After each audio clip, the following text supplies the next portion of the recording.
ప్రకారంగా, ఆ గుర్తుల ప్రకారంగా ఏమండి, ఎవరైతే వస్తారో ఆ వ్యక్తే నేను పంపించిన వ్యక్తి, ఆ వ్యక్తే నా కుమారుడు అని మీరు గుర్తించాలి. ఈ విషయాలన్నిటినీ దేవుడు ఎక్కడ వ్రాయించాడంటే లేఖనాలలో వ్రాయించాడు. ఇప్పుడు నేను మీతో చెప్పాలనుకుంటున్న ఒక చిన్న అంశం ఏంటంటే లేఖనాలలో యేసు జీవితం. ఏమా, లేఖనాలలో యేసు జీవితం. ఏమా, అందరూ ప్రశాంతంగా వింటున్నారా? మీకు ఏమైనా ఇబ్బందిగా ఉందా? అందరూ ప్రశాంతంగానే ఉంది కదా? వాయిస్ క్లియర్గా ఉందమ్మా? మీకు పర్వాలేదు కదా? ప్రశాంతంగా ఉన్నారు కదా? ఎంత ప్రశాంతంగా ఉంటే అంత ఆధ్యాత్మికమైన బోధ మీకు అందుతుంది. దేవుని సన్నిధికి వచ్చిన తర్వాత మనమంతా ఎలా ఉండాలంటే, అనిలు గర్భగుడిలో ఒక విగ్రహాన్ని ప్రతిష్ఠిస్తారు. ఇక ప్రతిష్ఠించిన తర్వాత అది ఎక్కడికి కదలదిక, అది అటు కదలడం కానీ ఇటు కదలడం కానీ ఉండదు. అలాగే దేవుని వాక్యాన్ని వినటానికి వచ్చిన మీరు, ఆధ్యాత్మికమైన జీవితాన్ని కావాలని కోరుకొని వచ్చిన మీరు కూడా ప్రాంగణంలో ఎలా ఉండాలంటే అలా నిశ్చేష్టులైపోవాలి, ఒక విగ్రహంలాగా ఉండిపోవాలి. మీ ఏకాగ్రత ఎక్కడికి వెళ్ళిపోకూడదు, మిమ్మల్ని కాదని వెళ్ళిపోకూడదు. అలా ఉంటేనే దేవుని జ్ఞానం అంటే ఏంటో, దేవుడు అంటే ఏంటో, దేవుని మనస్సు అంటే ఏంటో ఏమండి మనం ఈజీగా నేర్చుకోగలం. మానవ జీవితాన్ని కాదని దైవికంగా వెళ్ళిపోయే ఒక మంచి మార్గాన్ని మనము ఏర్పాటు చేసుకోగలం. కాబట్టి కొంత ఇబ్బంది అయినా పర్వాలేదు, మీ ఏకాగ్రతను మీరు కోల్పోకండి. మీరు అలా ప్రశాంతంగా కూర్చుండిపోండి అంతే. ఎలాంటి ఇబ్బందులు ఉన్నా ఏమీ పట్టించుకోకండి. మీరు దేనిని మోసుకొని కూర్చోకండి. మీ ఆలోచనలు అవ్వచ్చు, మీ చింత అవ్వచ్చు, మీ బాధ అవ్వచ్చు, ఇవేమి వద్దు మీకు. మీరు అలా ఒక ప్రశాంతంగా ఉండిపోడతే. ఎందుకంటే దేవుని సభ కదా ఇది, దేవుని మాటలు వినబడుతున్న చోటు కదా ఇది. ఇలాంటి సమయాల్లో మీరు ఇక్కడికి వచ్చి మీరు వెళ్ళిపోయేటప్పుడు మీరు పరమానందంతో, పారవశ్యంతో, మహానందంతో వెళ్ళిపోవాలి తప్ప ఏదో ఊరికే చుట్టపు చూపులా వచ్చి వెళ్ళిపోవటం వల్ల మీకు ఎలాంటి ప్రయోజనం ఉండదు. ఎక్కడికి వెళ్ళినా మనకంటూ ఒక ప్రయోజనం ఉండాలి అన్నది మన మానసిక పరిస్థితి. రైట్, మీరు ఆలోచించండి. ఈరోజు నేను మీతో చెప్పాలనుకుంటున్నటువంటి ఒక చిన్న అంశం ఏంటంటే లేఖనాలలో యేసు జీవితం. లేఖనాలంటే యేసుకు ముందుగా వ్రాయబడినది. ఆది కాండం నుండి మలాకీ గ్రంథం వరకు యేసును గూర్చి వ్రాయబడినది. అంటే పరలోకమందున్నటువంటి తండ్రి యేసును గూర్చి ఏ ఏ సంగతులను వ్రాయించాడో యేసుక్రీస్తు ఈ లోకంలో పుట్టి వాటన్నింటినీ నెరవేర్చాలి. రైట్, యేసుక్రీస్తు ప్రభువారే ఎందుకు నెరవేర్చాలి? యేసు కంటే ముందుగా పరలోకంలో నుండి దేవదూతలు వచ్చి దేవుని వాక్యాన్ని ప్రకటించాయి.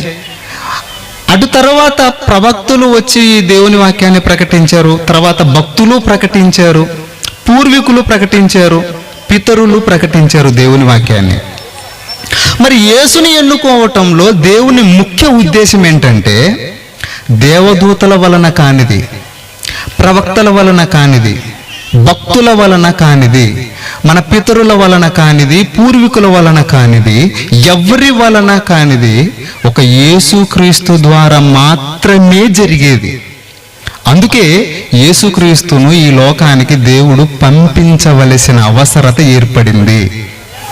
యేసు ఈ లోకానికి రావటం వెనకతల దేవుడు కోరుకున్న లేదా ఎంపిక చేసుకున్న, మనిషికి తెలియజేసిన గురుతులు, ప్రవచనాలు, కొన్ని సూచనలు ఏంటంటే, ఇదిగో నాయన నేను పంపబోయే వ్యక్తి ఇలా ఉంటాడు అని మీరు వీటిని చూసి గుర్తించాలి.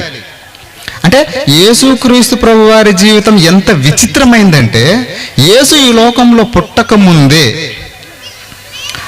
ఆయన బ్రతుకు ప్రోగ్రాం అంతా 33.5 సంవత్సరాలంతా లేఖనాలలో వ్రాయించాడు.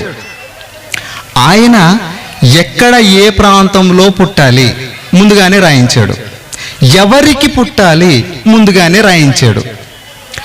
పుట్టిన తర్వాత ఆయనకి ఏ పేరు పెట్టాలి ముందుగానే రాయించాడు. అంటే ఇవన్నీ పుట్టిన తర్వాత జరిగినవి కాదు, ఆయన పుట్టక ముందే వ్రాయించాడు.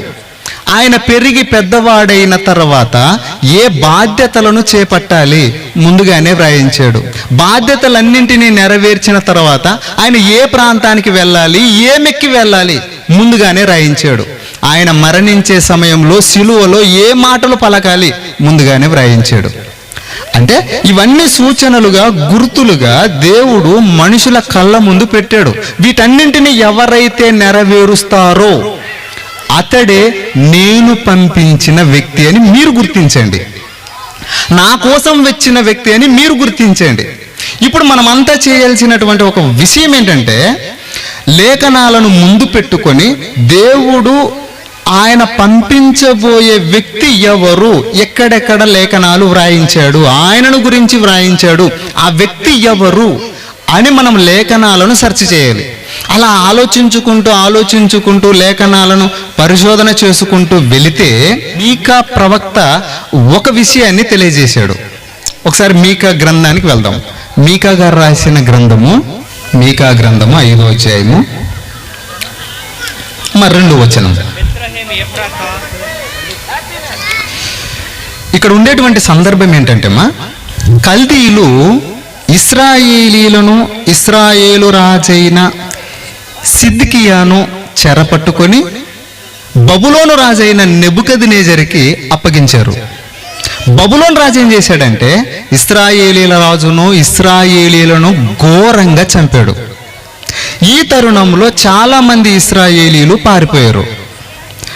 పారిపోయిన వాళ్ళందరూ ఒక చోట ఏకమయ్యారు. ఏకమై వాళ్ళు బాధను వ్యక్తం చేస్తున్నారు. వాళ్ళు, మమ్మల్ని ఏలటానికి ఒక రాజు లేడు, మమ్మల్ని పాలించటానికి ఒక నాయకుడు లేడు, మమ్మల్ని రక్షించటానికి ఒక రక్షకుడు లేడు అని వారు బాధపడుతున్నటువంటి సందర్భంలో మీకా గారు ఒక ప్రవచనాన్ని చెప్పాడు.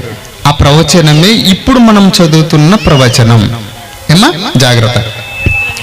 బెత్లెహేము ఎఫ్రాతా, యూదా వారి కుటుంబంలో నీవు స్వల్ప గ్రామమైనను నా కొరకు ఇశ్రాయేలీలను ఏలబోవాడు నీలో నుండి వచ్చును. నా కొరకు బెత్లెహేము ఎఫ్రాతాలో పుడతాడు. ఈ ప్రవచనం రాయక ముందు అందరూ చాలా ఇబ్బంది పడ్డారు. దేవుడు ఒక వ్యక్తిని పంపిస్తా అన్నాడు, ఇప్పటి వరకు పంపించలేదు, ఆయన ఎక్కడ పుడతాడో ఏ ప్రాంతంలో పుడతాడో తెలియదు అని బాధపడుతున్నటువంటి తరుణములో మీకా గారు ఒక ప్రవచనాన్ని చెప్పాడు. ఆ ప్రవచనం ఏంటంటే, ఇదిగో బెత్లెహేము ఎఫ్రాతాలో దేవుడు పంపే వ్యక్తి పుడతాడట, ఇక మీరు బెత్లెహేము ఎఫ్రాతాను చూస్తూ ఉండండి అని చెప్పాడు. అయితే మీకా గారు ఈ మాట చెప్పిన 735 సంవత్సరాల తర్వాత, మీకా గారు ఈ మాటను చెప్పిన 735 సంవత్సరాల తర్వాత యూదా బెత్లెహేములో పుట్టినట్టుగా మనము లేఖనాలలో దాని నెరవేర్పును చూడగలం. ఎక్కడ? మత్తయి సువార్త 2వ అధ్యాయము 4వ వచనం. 1వ వచనం నుంచి చూస్తే కూడా, రాజైన హేరోదు దినముల యందు యూదా దేశపు బెత్లెహేములో యేసు పుట్టిన పిమ్మట ఇదిగో తూర్పు దేశపు జ్ఞానులు యెరూషలేమునకు వచ్చి, యూదులకు రాజుగా పుట్టిన వాడెక్కడ ఉన్నాడు? తూర్పు దిక్కున మేము ఆయన నక్షత్రమును చూచి ఆయనను పూజింపవచ్చితిమని చెప్పిరి. హేరోదు రాజు ఈ సంగతులను వినినప్పుడు అతడును అతనితో కూడా యెరూషలేములో ఉన్న వారందరూ కలవరపడిరి. కాబట్టి రాజు ప్రధాన యాజకులు అంటే ఎవరో తెలుసు కదా? ప్రధాన యాజకులంటే దేవుని మందసానికి సేవలు అందిస్తున్న వారు, సేవలు చేసేవారు, అంటే పూజ చేసేవారు. వీళ్ళని పిలిపించాడు హేరోదు రాజు. ఆ దేవుని మందసానికి ఎవరు పూజలు చేసేది, ఎవరు సేవలు చేసేది? ప్రధాన యాజకులు. వాళ్ళని పిలవండి అన్నాడు. ఆ తర్వాత ప్రధాన యాజకులను, ప్రజలలో ఉండు శాస్త్రులను అందరినీ సమకూర్చి ప్రజల్లో ఉండే శాస్త్రులను కూడా పిలిపించాడు. దేవుడు పంపిస్తానని చాలా రోజుల కిందట నుంచి ప్రవక్తలు ప్రవచనాలు చెబుతూ వచ్చారు.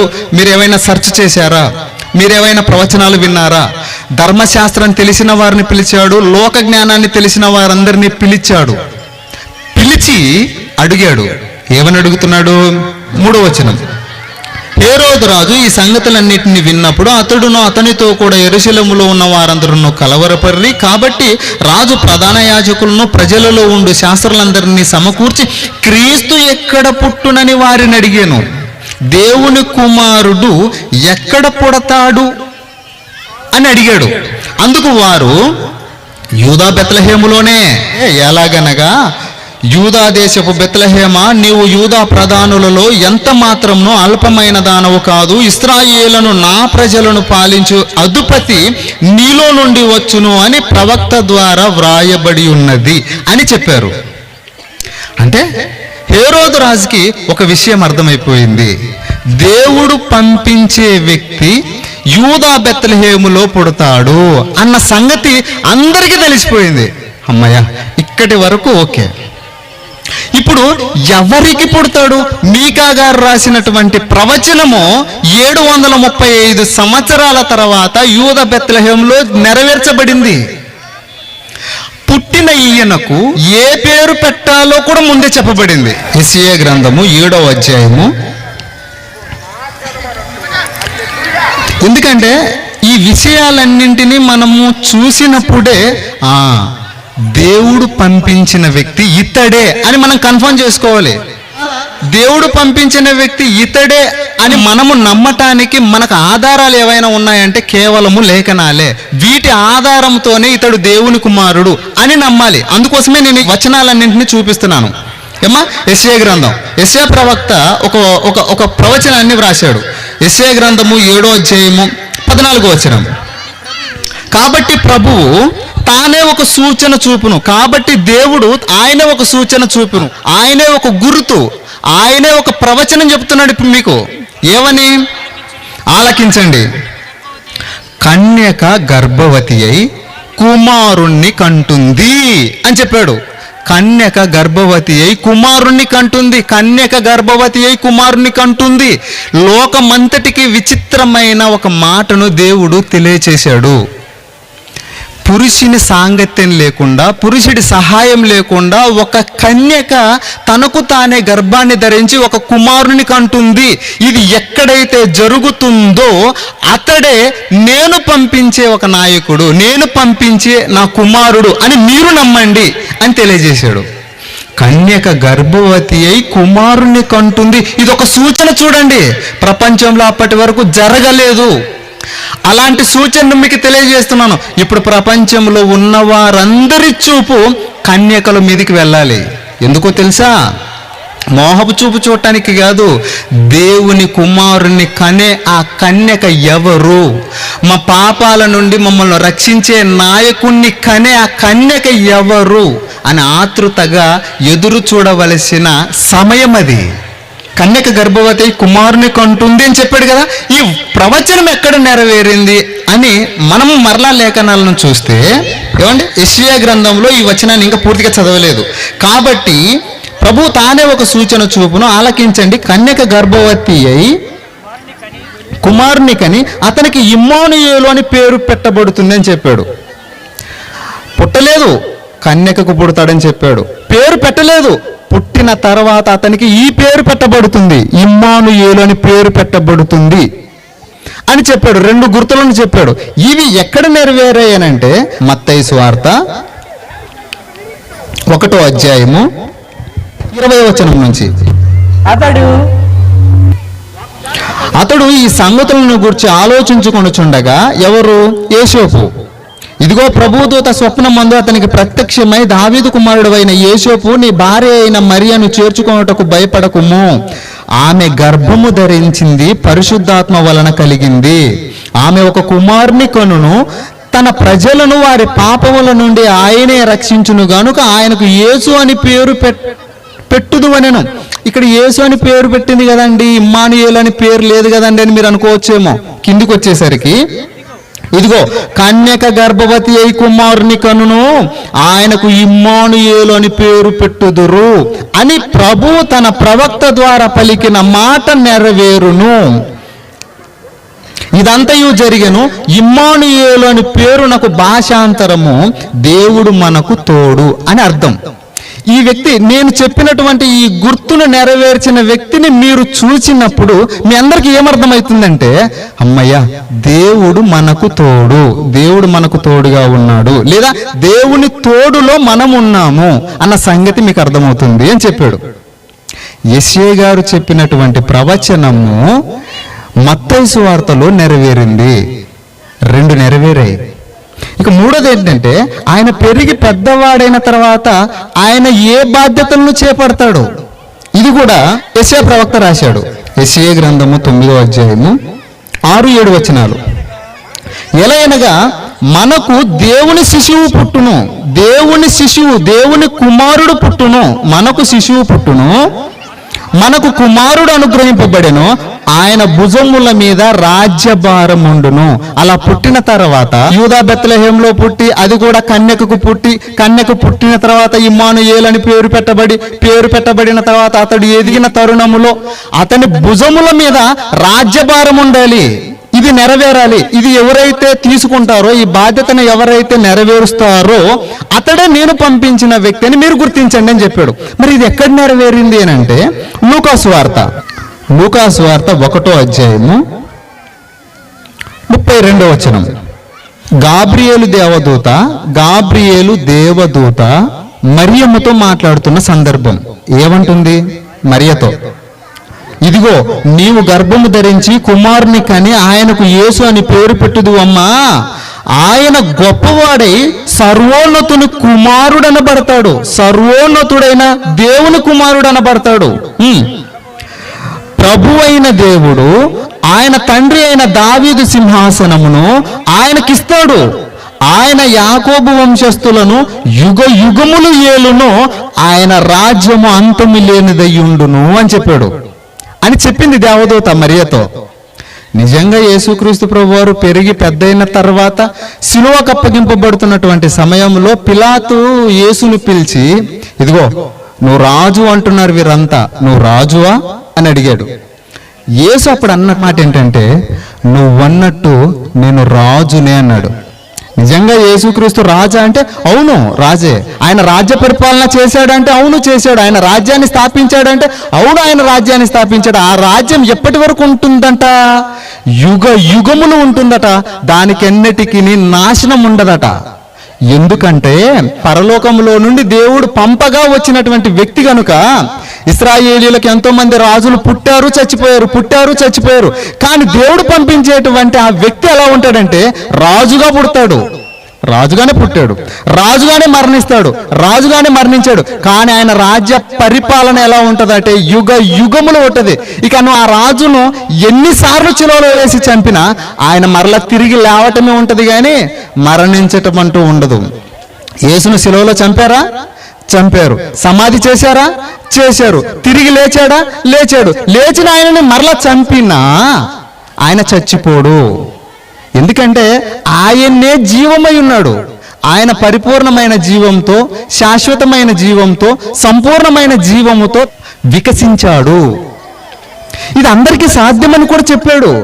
యేసుక్రీస్తు ప్రభు వారి బోధల్లో ఉండే ముఖ్య ఉద్దేశం ఏంటంటే, ఇదిగో నేను చేసినవన్నీ నాకు మాత్రమే సంబంధించినవి కాదు, నాకు మాత్రమే సాధ్యమయ్యేవని మీరు అనుకుంటున్నారేమో. లేదు, నేను చేసిన ప్రతిదీ మీరు కూడా చేయగలరు. నేను ఎలాగైతే మరణించి తిరిగి లేచానో మీరు కూడా అలానే తిరిగి లేవగలరు. నేను ఎక్కడైతే వెళ్ళగలను మీరు కూడా అక్కడికి రాగలరు. నేను పరలోకానికి వెళితే మీరు కూడా పరలోకానికి రాగలరు. నేను దేవుని కుడిపార్శాన కూర్చుంటే మీరు కూడా దేవుని పక్కనకు వచ్చి కూర్చోగలరు అని ఆయన చెప్పాడు. నేను చేసినవన్నీ ఇదిగో మీరు కూడా చేయగలరు అని చెప్పాడు ఆయన. కానీ విషయం ఏంటంటే, మన జీవానికి ఉండేటువంటి ఆ ప్రాముఖ్యతను, లేదా దేవుని జీవానికి మనము ప్రాముఖ్యతను ఇవ్వకపోవటం వల్ల ఇదిగో ఇలాంటి దారుణమైన పరిస్థితుల్లో ఉండాల్సిన పరిస్థితి ఎదురైంది. ఇప్పటికీ మనకు ఆధ్యాత్మికమైన బోధన ఏంటో, దైవికమైన జ్ఞానం ఏంటో మనకు తెలియదు ప్రియమైన వారలారా. అది నేర్చుకోవటానికే కదా ఈ సభలు పెట్టుకుంది, అది తెలుసుకోవటం కొరకే కదా ఈ సభలను ఏర్పాటు చేసుకున్నది. యేసుక్రీస్తు ప్రభు వారు ఇవన్నీ చెబుతూ వచ్చాడు. ఇది నెరవేరింది. ఇకపోతే జకరియా గ్రంథంలో ఈ రాజ్య పరిపాలన పనంతటిని ముగించిన తర్వాత ఏ ప్రాంతానికి వెళ్ళాలి, ఏమెక్కి వెళ్ళాలి అని కూడా వ్రాశాడు. ఎవరు? ఈ గుర్తులను చూపించాడు దేవుడు. ఎక్కడ? ఏమండి, జకర్యా గ్రంథం.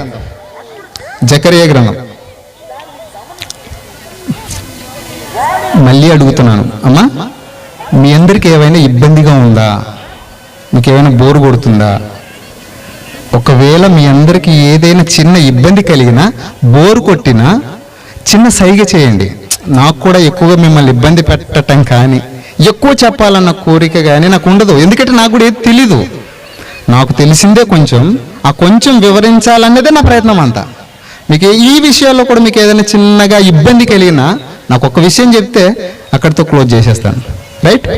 ఓకే. జకర్యా గ్రంథం 9వ అధ్యాయము 9వ వచనం. జకర్యా గారు రాస్తున్నారు మాట. దేవుడు ఒక సూచనను మళ్ళా చూపిస్తున్నాడు. ఆయన రాజ్య పరిపాలన చేస్తాడు కదా. ఈ రాజ్య పరిపాలన అంతా ముగించిన తర్వాత ఓ ప్రాంతానికి వెళ్తాడు. ఆ ప్రాంతం ఏంటి, ఏమెక్కి వెళతాడో, ఇదిగో నేను చెప్పిన ఈ మాటలు నెరవేరిన తర్వాతే ఈ వ్యక్తి దేవుడు పంపించిన వ్యక్తి అని మీరు గుర్తించండి అనటానికి కొన్ని సూచనలు ఇవి. జకర్యా గ్రంథం 9వ అధ్యాయం 9వ వచనం. సియోను నివాసులారా బహుగా సంతోషించండి, యెరూషలేము నివాసులారా ఉల్లాసంగా ఉండుండి. నీ రాజు నీతిపరుడును రక్షణ గలవాడును దీనుడునై గాడిద పిల్లను ఎక్కి నీ యొద్దకు వచ్చును అని చెప్పాడు. ఇదిగో ఇంత గొప్ప రాజుగా నేను పంపించే వ్యక్తిగా పరలోకంలో నుండి భూలోకానికి వచ్చిన ఆ వ్యక్తి ఏమండి సూపర్ లగ్జరీ కార్లు ఎక్కి రాడండి, గుర్రాలు ఎక్కి రాడండి, ఏమండి రాజులు తిరిగేటట్టుగా తిరిగి రాడండి. ఎలా వస్తాడంటే గాడిద పిల్లను ఎక్కి రాజున ఈయన ఈ గాడిద పిల్లను ఎక్కే ఈయన ఏంటంటే పరలోకమందు గాని, పరలోకం కింద ఉండే భూలోకమందు గాని, భూలోకం కింద ఉండే పాతాళ లోకమందే గాని ప్రతివాని మోకాలు ఆయన నామమున వంగునట్లు, ప్రతివాని నాలుక యేసు ప్రభు అని ఒప్పుకుంటున్నట్లు ఆయన అందరికీ అలాంటి యేసుక్రీస్తు ప్రభు వారిని అంత ఆధిక్యతలో ఉంచాడు. అట్లాంటి ఆయన ఏమండి ఏమెక్కి వస్తాడట? గాడిద పిల్లను ఎక్కి వస్తాడు. ఇలా ఎప్పుడైతే ఎవరైతే నెరవేరుస్తాడో ఆయనే నేను పంపించిన వ్యక్తి అని మీరు గుర్తించండి అని చెప్పాడు. ఈ ప్రవచనం ఎక్కడ నెరవేరిందంటే ఏమంటే ఈ 4 సువార్తల్లో, మత్తయి సువార్త, మార్కు సువార్త, లూకా సువార్త, యోహాను సువార్త, ఈ 4 సువార్తల్లో ఈ వచనం ఉంటుంది. ఎక్కడ ఉంటుందంటే మత్తయి సువార్త 21వ అధ్యాయం 4 నుంచి 7 వచనాల్లో కానీ, మార్కు సువార్త 11వ అధ్యాయం 1 నుంచి 11 వచనాల్లో కానీ, లూకా సువార్త 19వ అధ్యాయం 28 నుంచి 38 వచనాల్లో కానీ, యోహాను సువార్త 12వ అధ్యాయం 12 నుంచి 16 వచనాల్లో కానీ, ఈ వచనాలన్నింటినీ చదివితే ఈ సందర్భం అంతా వీళ్ళు రాసినట్టుగా కనబడుతుంది. ఇవన్నీ మనం చదవటానికి సమయం లేదు కాబట్టి ఒక్క వచనం అందులో, యోహాను సువార్త 12వ అధ్యాయం 12వ వచనం నుంచి. మర్నాడు ఆ పండగ వచ్చిన బహుజన సమూహము యేసు యెరూషలేమునకు వచ్చుచున్నాడని విని ఖర్జూరపు మట్టలను పట్టుకొని ఆయన్ను ఎదుర్కొనబోయి, జయము, ప్రభు పేరట వచ్చుచున్న ఇశ్రాయేలీల రాజు స్తుతింపబడునుగా కానీ కేకలు వేసిరి. సియోను కుమారి భయపడకుము, ఇదిగో నీ రాజు గాడిద పిల్ల మీద ఆసీనుడై వచ్చుచున్నాడు అని వ్రాయబడిన ప్రకారము యేసు ఒక చిన్న గాడిదను కనుగొని దాని మీద కూర్చుండెను. అంటే ఇక్కడ జకర్యా గారు రాసినటువంటి లేఖనము యోహాను సువార్తలో నెరవేరినట్టుగా చూస్తున్నాం. ఇక్కడ విషయం అంతా ఏంటంటేనండి, లేఖనాలు ఎందుకు నెరవేరాలి అన్నది ఇక్కడ ఒక ప్రశ్న. ఇప్పుడు అవన్నీ యేసుక్రీస్తు ప్రభు వారు నెరవేర్చాడు, ప్రవక్తలు చెప్పారు, యేసుక్రీస్తు ప్రభు వారు పుట్టుకలో నెరవేరింది అని చూసుకుంటూ వచ్చాం కదా. ఈ ప్రవచనాలన్నీ ఎందుకు నెరవేరాలి అంటే, ప్రపంచ మానవాళి పాపం పోవాలంటే, ప్రపంచ మనుషులందరూ రక్షింపబడాలంటే, చచ్చిపోయిన మనిషి మరలా తిరిగి లేవాలంటే, దైవ స్వరూపాన్ని పోగొట్టుకున్న మనిషికి మరలా దైవ స్వరూపం రావాలంటే, మనిషి ఆధ్యాత్మికంగాను దైవికంగాను ఎదగాలి అని అంటే లేఖనాలన్నవి నెరవేర్చబడాలి. లేఖనాలు నెరవేరాలంటే యేసుక్రీస్తు ప్రభువారు లేఖనానుసారంగా పుట్టాలి, లేఖనానుసారంగా పెరగాలి, లేఖనానుసారంగా మరణించాలి, లేఖనానుసారంగా తిరిగి లేపబడాలి. ఇవి ఎప్పుడైతే జరుగుతుందో అప్పుడు మనిషికి రక్షణ. ప్రియులరా, ఈ టాస్క్ ఎంత కష్టమైందంటే, ఈ టాస్క్ ఎంత ఇబ్బందికరమైందంటే, యేసు పుట్టక ముందే ఆయన గురించి వ్రాయబడింది. ఇప్పుడు యేసు పుట్టిన తర్వాత అపవాది దగ్గర కానీ సమాజంలో కానీ ఏ ఒక్క చోట చిన్న తప్పు చేసినా కూడా లేఖనాలు నెరవేర్చబడవు. లేఖనాలు నెరవేర్చబడకపోతే ఏమండి, మనకు రక్షణ దొరకదు. మనము పరలోకమునకు వెళ్ళలేము. చచ్చిపోయిన మనము తిరిగి లేవలేము. అంటే ఈ టాస్క్ నెరవేర్చడం అనేది 33.5 సంవత్సరాల్లో ఎక్కడ వేస్ట్ చేయకూడదు. సరదాలకు కానీ, సంతోషాలకు కానీ, ఏమంటే భార్య అంటూ పిల్లలంటూ యేసుక్రీస్తు ప్రభువారు ఎక్కడికి వెళ్ళకూడదు. పండగలంటూ పబ్బనాలంటూ జరుపుకోకూడదు. ఆయనకి ఏ సమయం అయితే ఇవ్వబడిందో, ఎంత టైం అయితే ఇవ్వబడిందో, ఏ పీరియడ్ అయితే ఆయనకి ఇవ్వబడిందో ఖచ్చితంగా ఉన్నది ఉన్నట్టుగా నెరవేర్చాలి. ఆయన నోరు విప్పటం కూడా లేఖనానుసారంగా ఉండాలి. ఆయన ఏ ప్రాంతానికి వెళ్ళాలంటే కూడా లేఖనానుసారంగానే ఉండాలి. ఆయన మరణించాలంటే కూడా లేఖనానుసారంగానే ఉండాలి. ఏ చిన్న తప్పిదము చేసినా లేఖనాలు నెరవేర్చబడవు. లేఖనాలు నెరవేర్చబడకపోతే పరలోకమందున్న దేవుని బాధ ఎప్పటికీ పోదు. దేవుని బాధ పోవాలంటే లేఖనానుసారంగా ఈయన జరిగించాలి. రైట్. ఇప్పుడు మనమంతా ఏదైనా ఒక మీటింగ్ చేసుకోవాలంటే సంవత్సరము లేదా 6 నెలల నుండి కష్టపడతామండి. పలానా టైంలో పలాంటి చేసుకోవాలి, మీటింగ్కి కావలసిన స్టేజ్ వేసుకోవాలి, బరకాలు వేసుకోవాలి, లైట్లు వేసుకోవాలి, లైటింగ్స్ వేసుకోవాలి, టోటల్గా మైక్ సెట్ ప్రిపేర్ చేసుకోవాలి. ఇదంతా టోటల్గా సంవత్సరము లేదా 6 నెలల నుండి కష్టపడతాం. అయినా కూడా స్పీకరు స్టేజ్ మీదకి ఎక్కి వాకింగ్ చెబుతుంటే కూడా ఆ టైం టేబుల్ ప్రకారంగా 6 నెలల నుంచి చేసుకున్న ప్లానింగ్ని మనం సరిగా నిర్వర్తించలేం, సరిగ్గా చేసుకోలేం. సరిగ్గా చేసుకోలేక నానా అవస్థలు పడుతుంటాం. ఇదిగో ఇప్పటికీ బరకాలు వేస్తున్నారు. అంటే విషయం ఏంటంటే, మనము తీసుకున్నటువంటి ఈ టైం టేబుల్ని కూడా సరిగా నెరవేర్చలేని పరిస్థితి మనది. కానీ యేసుక్రీస్తు ప్రభు వారికి 33.5 సంవత్సరాలలో ఉన్నది ఉన్నట్టుగా చేయాలి. ఎక్కడ టైం వేస్ట్ చేయకూడదు, ఎక్కడ తప్పిపోకూడదు. అతను పనుకున్నా, లేచినా, సముద్రం గుండా వెళ్ళినా తనను తాను ఎలా సిద్ధం చేసుకోవాలంటే ఈ ప్రకృతికి అంకితమైపోవాలి, దేవునికి అంకితమైపోవాలి. ఆయన సముద్రం మీద వెళితే సముద్రం ఆయన్ని గుర్తించాలి. అలా గుర్తించేలాగా మారిపోయాడు. ఏమండి, సముద్రం మనుషులైనా గుర్తించలేదేమో కానీ ఈ ప్రకృతి ఆయన్ని గుర్తించింది. సముద్రం మీద ఆయన నడవటానికి వెళుతుంటే దేవుని కుమారుడు అని ఆయన పాదాలను ఎత్తి పట్టుకుంది సముద్రం. దయ్యాల దగ్గరికి వెళ్తే దయ్యాలు ఆయన్ని గుర్తించాయి. సర్వోన్నతుడైన దేవుని కుమారుడితడు, మమ్మల్ని బాధ పెట్టకయ్యా అని వేడుకున్నాయి దయ్యాలు.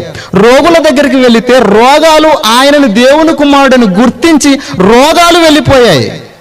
ఏమండి, కుష్ఠరోగం దగ్గరికి వెళ్తే కుష్ఠరోగులు బాగుపడ్డారు. కళ్ళు లేని వారి దగ్గరికి వెళ్తే కళ్ళు వచ్చాయి. మూగవారి దగ్గరికి వెళ్తే మాటలు వచ్చాయి. కుంటి వాళ్ళ దగ్గరికి వెళ్తే నడకొచ్చింది. ఆకలితో ఉన్న వారి దగ్గరికి వెళితే ఆకలి ఆయన గుర్తించి దేవుని కుమారుడిని, ఆయన ఆకలి దూరం అయిపోయింది. ఒకవేళ శవం దగ్గరికి, చచ్చిపోయిన లాజర్ శవం దగ్గరికి యేసుక్రీస్తు వెళ్ళినప్పుడు శవం ఆయన్ని గుర్తించింది. దేవుని కుమారుడు నన్ను పిలుస్తున్నాడు, నేను లేవాలి అని. అంటే ఆయన తనను తాను సిద్ధం చేసుకుంటున్న విధానము చిన్నది కాదు ప్రియమైన వారలారా. ఆయన అరణ్యానికి వెళ్ళి ఆకలి దప్పులతో ఉండి తనను తాను ఏర్పాటు చేసుకున్న విధానం. ఆయన చావుకు భయపడకూడదు, రోగాలకు భయపడకూడదు, ఆకలికి భయపడకూడదు. ఈ సృష్టిలో మనల్ని ఇబ్బంది పెడుతున్న ప్రతి ఇబ్బందికి, దేనికి ఇబ్బంది పడకూడదు. ఆయన అంత గొప్పగా ఉండాలి. ఆయన అలానే చేసుకున్నాడు. ఆయన తనను తాను ఎంపిక చేసుకున్న విధానం చిన్నది కాదు. అందుకే యేసుక్రీస్తు ప్రభువారు మత్తయి సువార్తలో, ఏమండి, మత్తయి సువార్త 5వ అధ్యాయము, మత్తయి సువార్త ఇవన్నీ చేసిన తర్వాత ఆయన అన్న మాట ఏంటంటే, మత్తయి సువార్త 5వ అధ్యాయము 17వ వచనం, 5వ అధ్యాయము 17వ వచనం, ధర్మశాస్త్రమునైనను ప్రవక్తల వచనములనైనను కొట్టివేయవచ్చితనని తలంచవద్దు, నెరవేర్చుటకే గాని కొట్టివేయుటకు నేను రాలేదు అన్నాడు. వాటన్నిటిని దేవుడు నా గురించి ఏదైతే తన గ్రంథంలో రాసుకున్నాడో వాటన్నింటినీ నెరవేర్చుటకే వచ్చాను, నెరవేర్చానని చెప్పాడు. తనకిచ్చినటువంటి 33.5 సంవత్సరాలలో నెరవేర్చాడు కూడా. నెరవేర్చి మన ముందు సజీవ సాక్ష్యంగా నిలిచాడు. ఇదంతా చెప్పటంలో ఒక ముఖ్య ఉద్దేశం ఏంటంటేనండి, దేవుడు తన కుమారుడైన యేసుక్రీస్తుని గురించి మాత్రమే గొప్పగా రాసుకున్నాడు అని మనం అనుకోకుండా, యేసుక్రీస్తుని గురించి ఎంత గొప్పగా అయితే రాసుకున్నాడో, యేసుక్రీస్తుని గురించి ఏ లేఖనాలలో అయితే రాసుకున్నాడో, యేసుక్రీస్తుని గురించి ఎంత ఉన్నతంగా దేవుడు తన గ్రంథంలో రాసుకున్నాడో, నిన్ను గురించి కూడా దేవుడు తన గ్రంథములో వ్రాసుకున్నాడు. ఇది నేను చెప్పాలనుకుంటున్న ముఖ్య ఉద్దేశం ఏంటంటే, ఆరంభం నుంచి ఇప్పటి వరకు తీసుకొచ్చిన సమాచారం అంతా యేసుక్రీస్తుని గురించి మాత్రమే కాదు, నిన్ను గురించి కూడా దేవుడు తన గ్రంథంలో రాసుకున్నాడు. కీర్తనల గ్రంథం 139వ అధ్యాయము 16వ వచనం. నేను పిండమునయుండగా నీ కన్నులు నన్ను చూచెను. నేను పిండమునయుండగా నీ కన్నులు నన్ను చూచెను. నియమింపబడిన దినములలో ఒక్కటైనను కాకమునుపే నా దినములన్నీ నీ గ్రంథములో లిఖితములాయను. రాసుకున్నాడట. అసలు నీటి బిందువుగా ఉండే నీవు నీ తల్లి గర్భములో ఉండే పిండము దగ్గరకు వెళుతున్న సమయంలోనే దేవుడు ఒక డైరీని మెయింటైన్ చేశాడు నీకోసం. ఒక పెన్నును, ఒక డైరీని మెయింటైన్ చేసుకున్నాడు. ఈరోజు నా బిడ్డ పిండము దగ్గరికి వెళ్ళింది, ఆ పిండంతో కలిసింది. ఆ చీకటి ప్రాంతంలో రాసుకున్నాడు. ప్రియమైన వారలారా, అంటే నిజంగా దేవుడు ఎంత గొప్పవాడో, ఎంత ఉన్నతమైన వాడో, ఎంత గొప్పగా మన గురించి ఆలోచించాడో మీరు ఆలోచించండి. మనల్ని కన్నా ఈ తల్లిదండ్రులు కూడా ఇలా ఆలోచించిండరు. పిండము దగ్గరికి మన మార్గం ఏర్పడినప్పటి నుండే రాసుకుంటున్నాడు ఆయన. పిండంతో కలిసావు, పిండంతో ఫలదీకరణం చెందిన తర్వాత నీకు కాళ్ళు వస్తే కాళ్ళను రాసుకున్నాడు, చేతులు వస్తే చేతులను రాసుకున్నాడు, కళ్ళు వస్తే కాళ్ళను రాసుకున్నాడు, దేహం వస్తే దేహాన్ని రాసుకున్నాడు, అవయవాలు ఏర్పడితే అవయవాలను రాసుకున్నాడు, గుండెను రాసుకున్నాడు, ఊపిరితిత్తులను రాసుకున్నాడు, ఆకారాన్ని రాసుకున్నాడు. అమ్మయ్యా, ఇంతకాలానికి 9 నెలల కాలంలో నా కూతురికి నా కుమారుడికి అన్ని ఏర్పడ్డాయని నిన్ను గురించి తన గ్రంథములో వ్రాసుకున్నాడు. అదే చెప్తున్నాడు, నియమింపబడిన దినములలో ఒక్కటైనను కాకమునుపే నా దినములన్నీ నీ గ్రంథములో లిఖితములాయెను అంటున్నాడు. అంటే మొత్తం మన ఆరంభము నుంచి రాసేసుకుంటున్నాడు దేవుడు. ఎంత గొప్పవాడు చూడండి. ఒరిజినల్గా మనకిష్టమైన వాళ్ళ గురించే మనం రాసుకుంటాం, కానీ ఇంతమందిని గురించి దేవుడు రాసుకున్నాడంటే ఇంతమందిని గురించి మాత్రమే కాదు, ఆదాము మొదలుకొని ఈ ప్రపంచం ఎప్పటి వరకు అయితే ఉంటుందో అప్పటి మనిషి వరకు దేవుడు వ్రాసుకుంటూనే ఉంటాడు. ఎందుకంటే ఆయనకి మనిషి అంటే చాలా ఇష్టం. ఎంత ఇష్టం అంటే ఆయన అద్వితీయ కుమారుడైన యేసుక్రీస్తును నీ కొరకు చంపుకునేంత ఇష్టం నువ్వంటే. చాలా ప్రేమించాడు. ప్రేమైన వారలారా, మనందరినీ ఉన్నతంగా ప్రేమించాడు. అలా ఎవరు మనల్ని ప్రేమించినట్టుగా ఈ ప్రకృతిలో మనం చూడలేం. యేసుక్రీస్తు కూడా అలానే ప్రేమించాడు, తెలుసు కదా. కొరడాలతో కొడుతుంటే, ముళ్ళ కిరీటం పెడుతుంటే, మన నిమిత్తం నానా రకాలుగా హింసిస్తుంటే, తండ్రి వీరు ఏం చేయించున్నారో వీళ్ళకి తెలియదు అన్నాడు. ఏంటండి, మనం అనగలమా? మనల్ని గాయపరిచేవాడిని చూసి దేవునితో క్షమించండి తండ్రి అనగలమా? కానీ యేసుక్రీస్తు అంటున్నాడంటే మాత్రం చాలా, దేవుడు రాసుకున్న యేసుక్రీస్తు అంటున్నాడంటే వాళ్ళు చాలా గొప్ప వ్యక్తిత్వంతో ఉన్నవారుగా మనకు కనబడుతున్నారు. దేవుడు మన గురించి రాసుకుంటున్నాడు అనే సంగతి మనకు అర్థమైంది కదా. రైట్. బాల్య దశలోకి వచ్చిన తర్వాత ఏం రాసుకున్నాడో ఒకసారి చూడండి. మన పుట్టుక గురించి కూడా ఆయన రాసుకున్నాడు. పుట్టిన తర్వాత ఏం చేయాలో రాసుకున్నాడు. ప్రసంగి గ్రంథము 12వ అధ్యాయము 1-2 వచనాలు మన గురించి రాసుకున్నాడు. ఇదిగో నా కూతురు నా కుమారుడు పుట్టారు. పుట్టిన తర్వాత ఏం చేయాలో రాసుకున్నాడు. ఏం రాసుకున్నాడు? దుర్దినములు రాకమునుపే ఇప్పుడు వీటి యందు నాకు సంతోషం లేదని చెప్పు సంవత్సరములు రాకమునుపే తేజస్సునకును సూర్యచంద్ర నక్షత్రములకును చీకటి కమ్మకమునుపే బాల్య దినముల యందే నీ సృష్టికర్తను నువ్వు స్మరణకు తెచ్చుకోవాలి అని రాశాడు. బాల్య దినములోనే నీ దేవుణ్ణి నువ్వు తెలుసుకోవాలని రాశాడు. ఈ ప్రవచనము నీ జీవితంలో నెరవేర్చావా అన్నది ప్రశ్న.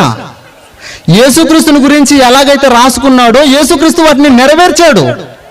నిన్ను గురించి నన్ను గురించి ఎలాగైతే వ్రాసుకున్నాడో వ్రాసుకున్న దానిని మన బాల్య జీవితంలో మనము నెరవేర్చామా? ప్రశ్న మీకే, సమాధానం మీ దగ్గరే ఉండాలి. 2, ఏమండి, బాల్య దశ అయిపోయింది, యవన దశకు వచ్చాం. యవనస్తుల గురించి ఏం రాసుకున్నాడు చూడండి. విలాపవాక్యములు 3వ అధ్యాయము 27వ వచనం. యవ్వన కాలమున కాడి మోయుట నరునికి మేలు. యవ్వన కాలమున కాడి మోయుట నరునికి మేలు అంటే యేసుక్రీస్తు రాజ్యభారాన్ని ఎలాగైతే మోసాడో యవ్వన కాలంలో నువ్వు కూడా ఆ భారాన్ని మోయాలి. దేవుని బాధ్యతను చేపట్టాలి. దేవుడు ఆశించిన దానిని నెరవేర్చటానికి ఇష్టపడాలి అని అంటూ అతని మీద దానిని మోపినవాడు నీ దేవుడే, యెహోవాయే, నీ తండ్రే అంటున్నాడు.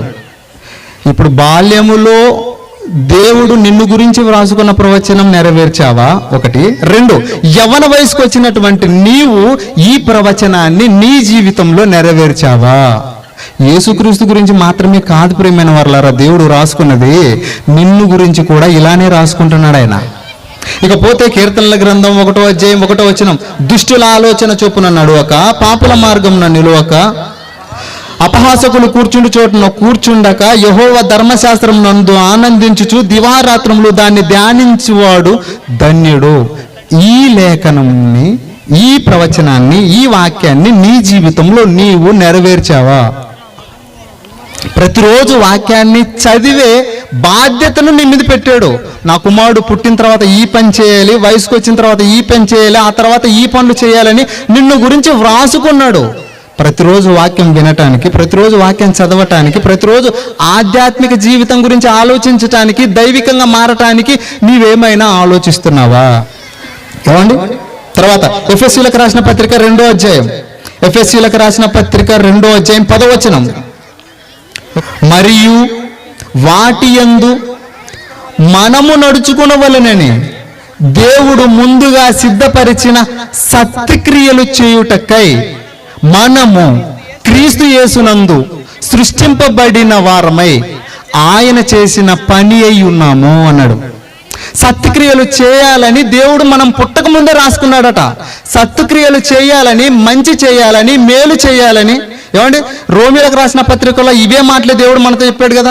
నీతిమంతుడును లేడు, ఒక్కడును లేడు, యోచించేవాడు లేడు, గ్రహించేవాడు లేడు, నన్ను వెతకేవాడు లేడు అని చెప్పి మనం పుట్టక మునిపే మనం ఇవన్నీ చేయాలని దేవుడు రాసుకున్నాడు. మనం పుట్టక మునిపే సత్క్రియలన్నీ చేయాలని దేవుడు రాసుకున్నాడు మన గురించి. తన కుమారుడైన యేసుక్రీస్తుని గురించి ఎలాగైతే రాసుకున్నాడో మనని గురించి కూడా అలానే రాసుకున్నాడు. ఇలా చెప్పుకుంటూ పోతే చాలా ఉన్నాయి ప్రియమైన వారలారా. ఇప్పుడు ఏంటంటే, వీటన్నింటినీ మీరు ఏ రోజైనా నెరవేర్చారా? ఈ లేఖనం మీ జీవితంలో నెరవేరిందా? నెరవేరలేదు. 2023 సంవత్సరాలు అయిపోయాయి. 2023వ సంవత్సరం కూడా మన జీవితంలో అయిపోయింది. అయినా దేవుడు వ్రాసుకున్న లేఖనాలు మన జీవితంలో నెరవేరలేదు. పోనీ పర్వాలేదు, ఇక నుంచి అయినా ఏవైనా దేవుడు నిన్ను గురించి వ్రాసుకున్న లేఖనాన్ని నెరవేర్చడానికి సిద్ధపడుతున్నావా? ఇష్టపడుతున్నావా? పరలోకమందున్న దేవుడు నిన్ను గురించి లేఖనాలు రాసుకుంటే వాటిని నెరవేర్చటానికి నువ్వు కనీసం ఒక అడుగైనా ముందుకేసుకోలేవా? ఒకవేళ మీకు వ్యభిచారం ఇష్టం అనుకోండి, ఏమండి, మీకు అర్థం కాని విషయం ఏంటంటే, వ్యభిచారం కంటే 100 రెట్లు అనుభూతినిచ్చేదే దేవుని వాక్యం. మీకు సినిమాలు ఇష్టం అనుకోండి, సినిమాల కంటే 100 రెట్లు అనుభూతినిచ్చేదే దేవుని వాక్యం. సినిమాలకు వెళితే మిమ్మల్ని మీరు ఉద్రేకం చేసుకొని బయటకు వస్తారు. వాడు నవ్వితే మీరు నవ్వుతారు, వాడు కోపడితే మీరు కోపడతారు, వాడు ఏడిస్తే మీరు ఏడుస్తారు. సినిమాలో జరిగేది ఇదే. కానీ ఆధ్యాత్మికమైన జ్ఞానం వినబడుచున్న చోట ఎలా ఉంటుందంటే, అక్కడ ఎమోషనల్ అన్నింటినీ రెచ్చగొట్టుకొని మీరు వస్తారు కదా. ఇక్కడికి వచ్చిన తర్వాత ఏం జరుగుతుందంటే, మీ ఎమోషనల్ అన్నింటినీ సమన్యాయ పాలనలో పెడతారు, సమాధానంతో ఉంటారు, ఎక్కడ ఉద్రేకానికి లోనవ్వరు, అన్నింటినీ వదిలేస్తారు. మీ బాధ ఏమో, మీ కష్టమేమో, మీ సుఖమేమో, మీ అన్నింటినీ వదిలేస్తారు. అలా పారవశ్యంతో ఉండిపోతారు. ఆధ్యాత్మిక బోధనలు జరిగే చోట జరిగే ఒక అద్భుతం ఇదే. అసలు నీకు నీ చుట్టుపక్కల ఉన్నవానికి సంబంధం లేకుండా నీవే ఒక దైవికంగా మారి ఎంత పరమానందంతో ఉంటావు, పారవశ్యంతో ఉంటావు. యేసుక్రీస్తు ప్రభువారు ఉన్నది అదే విధంగానే. ఆయనతో ఎవరు లేకపోయినా కూడా ఆయన పరమానందంతో ఉన్నాడు. ప్రియమైన వారలారా, ఇక్కడ విషయం ఏంటంటేనండి, ఇప్పటి వరకు మీ జీవితంలో ఇవన్నీ నెరవేరకపోయినా 2023 సంవత్సరం మీ జీవితంలో పూర్తిగా నాశనం అయిపోయినా కూడా ఈ సంవత్సరం నుంచి అయినా సరే, ఈ రోజు నుంచి అయినా సరే, 2024 1వ తారీఖు ఇది, ఈ రోజు నుంచి అయినా సరే మీ జీవితంలో ఒకటి మాదిరిగా పెట్టుకొని నా పనులను చేయండి అని దేవుడే మరొక విషయాన్ని రాయించాడు. అదొక్కటి చూపించి నేను ముగించేస్తాను. ఏమా? 1 పేతురు పత్రిక 2వ అధ్యాయము 21వ వచనం. క్రీస్తు కూడా మీ కొరకు బాధపడి మీరు తన అడుగు జాడల యందు నడుచుకొనున్నట్లు మీకు మాదిరి ఉంచిపోయెను. యేసుక్రీస్తు ప్రభువారు దేవుడు వ్రాసుకున్న లేఖనాలను ఎలాగైతే నెరవేర్చాడో ఇదిగో మీరు కూడా నెరవేర్చాలి అని కోరుకున్నాడు. మీరు నెరవేర్చలేకపోతే ఇదిగో నా కుమారుడైన యేసుక్రీస్తును మీకు మాదిరిగా ఉంచుకోండి. ఆయనను ముందుగా పెట్టుకొని ఆయన ఎలాగైతే లేఖనాలను నెరవేర్చాడో మీరు కూడా అలానే నేను వ్రాసుకున్న లేఖనాలను నెరవేర్చండి. ఇలా లేఖనాలను నెరవేర్చిన తర్వాతనే మన పని పూర్తయిపోతుంది. మన పని ఎప్పుడైతే పూర్తయిపోతుందో అప్పుడే మనం అందరము దేవుణ్ణి చూడగలము, అప్పుడే మనము పరలోకానికి వెళ్ళగలం, అప్పుడే మనమంతా పరలోక అనుభూతిని ఈ లోకంలో పొందగలం. ఆలోచించండి, అర్థం చేసుకోండి, దేవుని మనసును గుర్తించండి. ప్రభు చిత్తమైతే మరొక మంచి పాఠంతో మిమ్మల్ని అందరినీ కలుసుకుంటాను. అంతవరకు సెలవు. ఇప్పటి వరకు సమయం ఇచ్చిన అయ్యగారికి, ఓపికతో విన్న మీకు నా హృదయపూర్వకపు వందనాలు తెలుపుకుంటూ వాక్యాన్ని ముగిస్తున్నాను. Thank you.